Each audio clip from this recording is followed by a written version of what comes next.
That was absolutely stunning.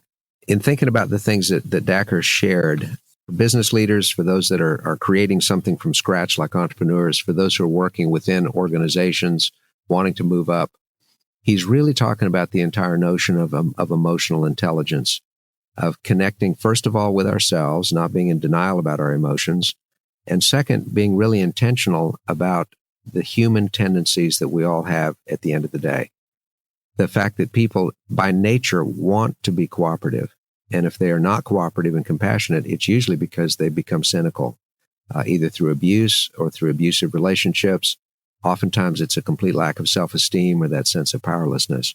So if we want to get the most from ourselves, the most from our teams, first of all, there has to be that sense of forgiveness, that sense of compassion, that sense of shared journey together on what is sometimes known as spaceship Earth. I would encourage all of us to become simply more aware in two dimensions. First of all, is self-awareness. We do want to push down our emotions and sometimes just say, I don't have time to be sad. I don't have time to really think about this. I'm just going to push it away. And that would be great if we mark time in our schedules to come back and say, now let me consider my feelings of sadness. I've created some time for that. But we don't do that. And so the more that they stay suppressed and pushed down for a long time, we may forget the cause of it, but we don't forget the sense of unease and unsettled. So self-awareness, when we're happy and joyful, feeling on top of the world, taking a few minutes to just remind ourselves, so how did this come about? It was probably not because I was Superwoman. It was probably because some people really helped me along the way, which helps us to share credit. And shared credit is actually an unlimited resource. Credit that we just want to absorb just for ourselves is, at the end of the day, a diminishing resource. So self-awareness, studying ourselves, understanding our own thoughts, our own patterns, our own emotions, sometimes just letting them roll. The ones that we need to work, of course, how to curtail is when our own frustrations come forth in angry words, angry thoughts toward another human. When those do happen, we have an amazing human gift, and that is the gift of asking for forgiveness and saying, I am so sorry. I should not have done that. I know that the strong leaders that I've been blessed to be mentored by over the years and that I still spend time with are absolutely wonderful with that. They understand that nobody's perfect. People are going to make mistakes. And so the ability to sincerely acknowledge a mistake and to apologize for it increases influence, increases power. The second area of awareness, of course, is other awareness, other people. One of the seminars that I give, I often say there's a way that we can become better with dealing with humans, and all it takes is the flick of one finger. And then on the graphic, it's a picture of somebody turning off their smartphone.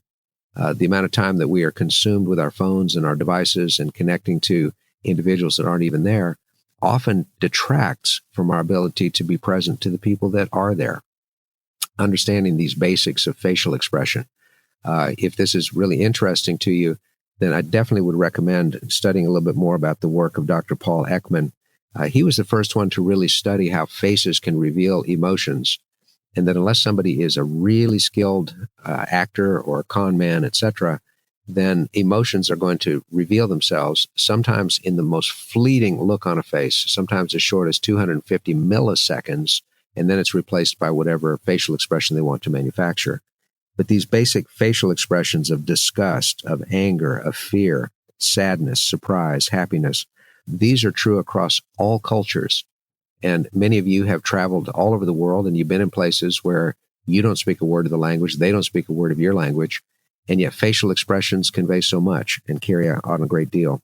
Growing to understand smiles and the difference between a true smile, and Dr. Keltner in his book, Born to Be Good, spends a great deal of time, an entire chapter on this notion of smiling, that people that scientifically look at these things observe the movements of particular muscles and decide if this is a smile that is a really legit smile, what is sometimes called a D smile or Duchenne smile, and also those that are not legit. Dacher participated in and led a study based upon studying the college graduation yearbook photos of 110 graduates of a small women's college from 1959 and 60 called Mills College. 30 years later, these women were interviewed about various aspects of their lives, their relationships, their general happiness, their well-being, their health, etc. And there was a strong, statistically significant correlation between the warmth of their smile when they were in their college yearbook photograph, and their later happiness and stability and general feelings of well-being in life.